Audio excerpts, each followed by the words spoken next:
अभी हाल ही में जापान के फॉर्मर पीएम शिंजो आबे की गोली मारकर हत्या कर दी गई। ये वाकया बहुत ही शॉकिंग था क्योंकि जापान जैसे देश में ऐसे वाकयात ना के बराबर होते हैं। कातिल की तरफ से कहा गया कि इसने इन पर इसलिए अटैक किया क्योंकि शिंजो आबे यूनिफिकेशन चर्च के सपोर्टर थे और इस चर्च की वजह से इसकी फाइनेंशियल कंडीशन बहुत ख़राब हो गई थी। तब से जापान में यूनिफिकेशन चर्च का जिन चिराग से बाहर आ गया है और तब से ही एक चर्चे का विषय बना हुआ है। तो आज की इस वीडियो में इसी बारे में जानेंगे कि यूनिफिकेशन चर्च क्या है और उसकी वजह से शिंजो आबे का क्यों कत्ल किया गया। तो अगर आपने अभी तक चैनल को सब्सक्राइब नहीं किया तो चैनल को ज़रूर सब्सक्राइब कर लीजिए ताकि हमें हौसला मिले और हम आपके सामने इस तरह की वीडियो लाते रहें। Prime Minister Shinzo Abe assassinated, gunned down during a campaign event. Shri Shinzo Abe अब हमारे बीच नहीं रहे। This brutal and cowardly murder of Shinzo Abe shocks the whole world. I wish to extend our deepest sympathy and condolences.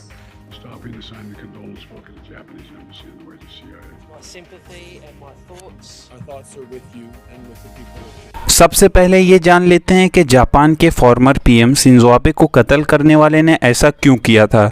इस कातिल का कहना था कि पहले इसकी फैमिली फाइनेंशियली तौर पर बहुत अच्छी थी, लेकिन इसका बाप मर गया। इसके बाद इसकी मां ने यूनिफिकेशन चर्च ज्वाइन कर लिया जब उसकी उम्र 4 साल थी। इसकी मां ने आगे आने वाले कुछ सालों में यूनिफिकेशन चर्च को लगभग 6 करोड़ रुपए दान में दिए।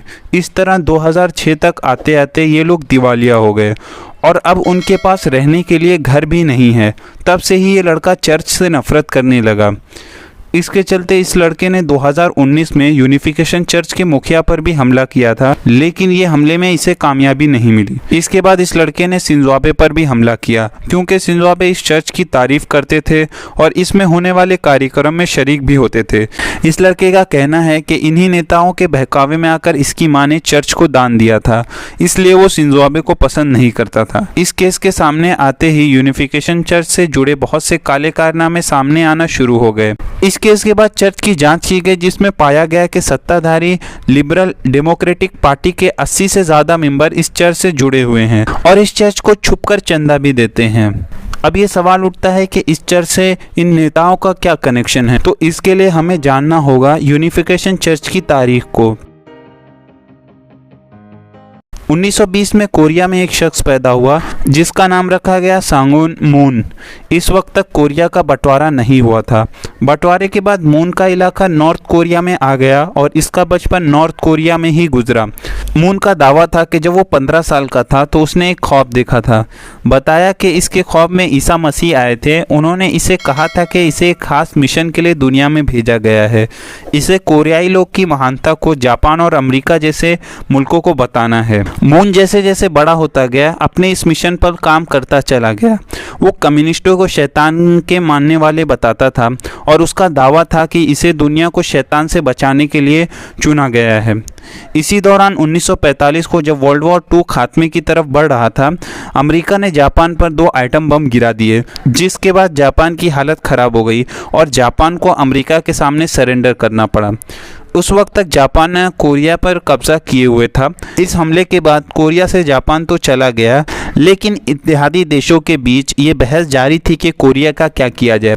उस वक्त तक अमेरिका और सोवियत यूनियन दोनों अलग अलग मुल्क ताकतवर होते जा रहे थे और उन दोनों की विचारधाराएं भी अलग थी, जिसको देखते हुए अमेरिका ने कोरिया को 2 हिस्सों में बांटने का मशवरा दिया, जिसे सोवियत यूनियन ने मान लिया।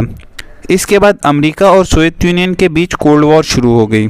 इस कोल्ड वॉर के नतीजे में नॉर्थ कोरिया पर रशिया का तो साउथ कोरिया पर अमेरिका का प्रभाव पड़ने लगा, जिससे ये हुआ कि नॉर्थ और साउथ कोरिया हमेशा के लिए अलग हो गए।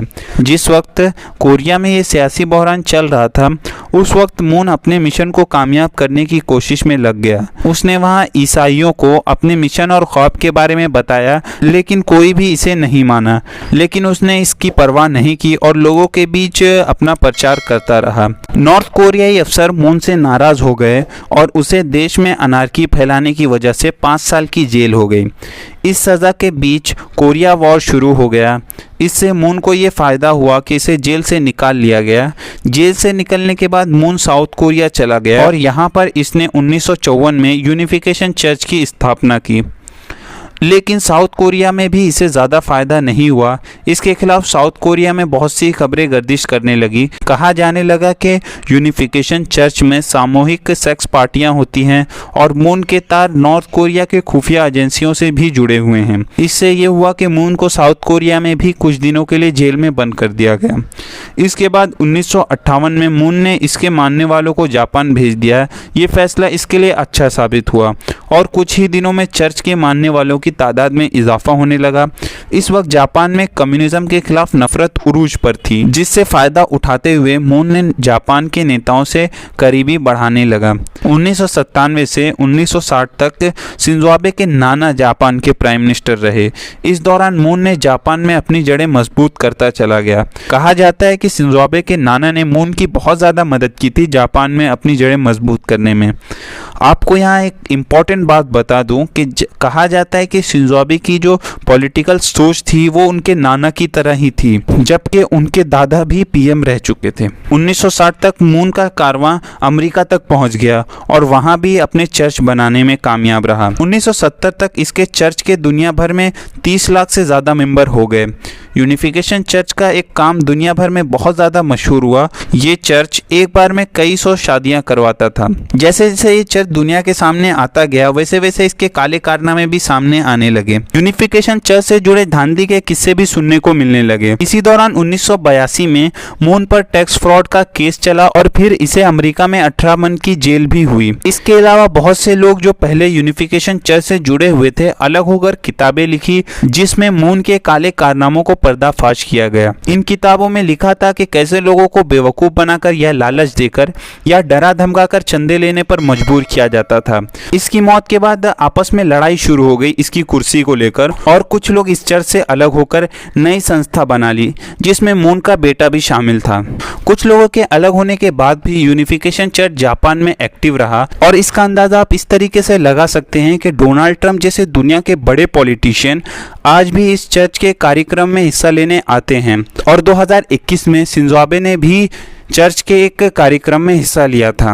एक तरफ यूनिफिकेशन चर्च से इन बड़े बड़े नेताओं के लिंक सामने आ रहे थे, तो वहीं बहुत से लोग इसी दौरान इस चर्च के खिलाफ इंसाफ की मांग कर रहे थे। इन्हीं लोगों में शामिल एक शख्स यामागामी भी था और फिर इसी ने शिंजो आबे की हत्या की। और इसके बाद क्या कुछ हुआ वो सबके सामने है। लेकिन इस वाक़े से एक फ़ायदा ये हुआ कि यूनिफिकेशन चर्च के काले कारनामे दुनिया के सामने आ गए और ये भी सामने आया कि 80 से ज़्यादा नेता इस चर्च से जुड़े हुए हैं और लगभग 35,000 लोग इस चर्च के काले कारनामों का शिकार बन चुके हैं। अब जापान गवर्नमेंट ने फैसला किया है कि यूनिफिकेशन चर्च के खिलाफ कार्रवाई की जाएगी और पीड़ित लोगों को इंसाफ दिया जाएगा। अब ये देखना है कि ये सब कुछ पर अमल कब तक होता है।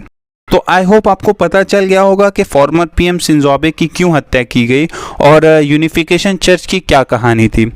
तो आपको ये वीडियो कैसा लगा हमें कमेंट करके ज़रूर बताइएगा और अगर आपने अभी तक हमारे चैनल को सब्सक्राइब नहीं किया तो चैनल को सब्सक्राइब कर लीजिए और अगर वीडियो अच्छी लगी हो तो लाइक कर दीजिए। अब मिलते हैं अगली वीडियो में, तब तक के लिए अपना ख्याल रखिए।